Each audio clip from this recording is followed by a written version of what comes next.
வணக்கம்.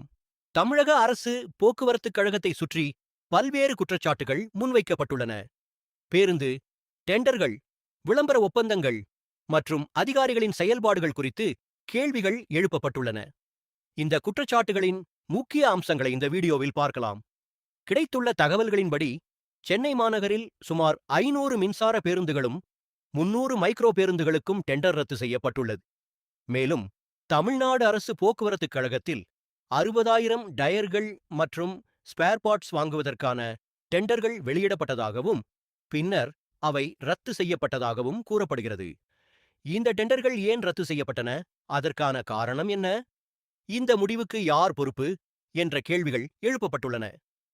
8 போக்குவரத்து கழகத்தின் மேலாண் இயக்குநர்கள் தங்களுடைய பதவியை தவறாக பயன்படுத்தி அரசு பேருந்துகளில் விளம்பரம் செய்வது தொடர்பாக பல்வேறு முறை கேடுகளில் ஈடுபட்டு சுமார் 4 மாதங்கள் அமைச்சராக இருந்த ராஜகண்ணப்பனுக்கு 30% கமிஷனும் அடுத்து வந்த 4½ ஆண்டு அமைச்சராக இருந்த சிவசங்கரனுக்கு 10 முதல் 20% வரை கமிஷன் பெற்று முறைகேடான விளம்பர ஒப்பந்தங்களை தற்போது வரை நடைமுறைப்படுத்தி வருகின்றனர்.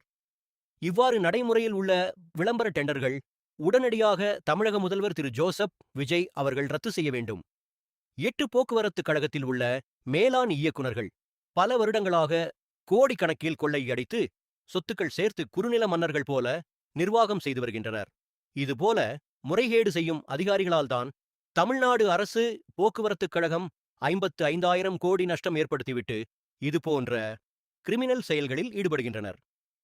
உச்ச நீதிமன்ற உத்தரவின் கீழ் பேருந்துகளில் விளம்பரங்கள் முறைகேடாக காட்சிப்படுத்துவது உச்ச நீதிமன்ற தீர்ப்பை அவமதிப்பு செய்வதாக உள்ளது. எனவே உடனடியாக இவர்கள் மீது நடவடிக்கை எடுக்க வேண்டும். பார்ட்டி ஃபண்ட் என்ற பெயரில் முன்னாள் திமுக அமைச்சர்கள் விளம்பர டெண்டர் என்ற பெயரை பயன்படுத்தி பணத்தை ஏமாற்றினார்கள்.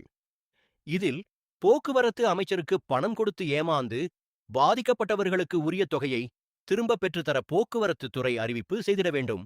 மற்றும் தற்போது செயல்பட்டு வருகின்ற மேலாண் இயக்குநர்கள் மீது பாதிக்கப்பட்டவர்களின் புகார் மனு பெற்று அவர்களுடைய சொத்துக்கள் மற்றும் பினாமி சொத்துக்கள் அரசு கையகப்படுத்தி அவர்களை கைது செய்து நடவடிக்கை எடுக்க வேண்டும் என்பதை பொதுமக்களின் கோரிக்கையாகும்.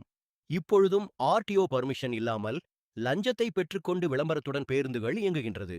ஆர்டிஓ அலுவலர்கள் கண்டும் காணாமல் இருப்பது ஆச்சரியம் அளிக்கிறது. இது பயணிகள் போக்குவரத்து பேருந்தா அல்ல விளம்பர பேருந்தா என்று கேள்வி எழுகின்றது. இதில் விளம்பர டெண்டர் பெற்றுத் தருவதாக கூறி பணம் ஏமாற்றிய முன்னாள் அமைச்சர் ராஜகண்ணப்பன் மற்றும் சிலர் பல ஒப்பந்ததாரர்களை ஏமாற்றி பணம் கொள்ளையடித்தார்கள்.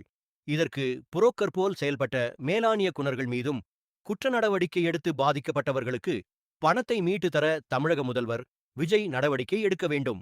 கடந்த திமுக ஆட்சியில் முறைகேடாக வழங்கப்பட்ட விளம்பர டெண்டர் முழுவதுமாக ரத்து செய்ய உத்தரவு விட வேண்டும்.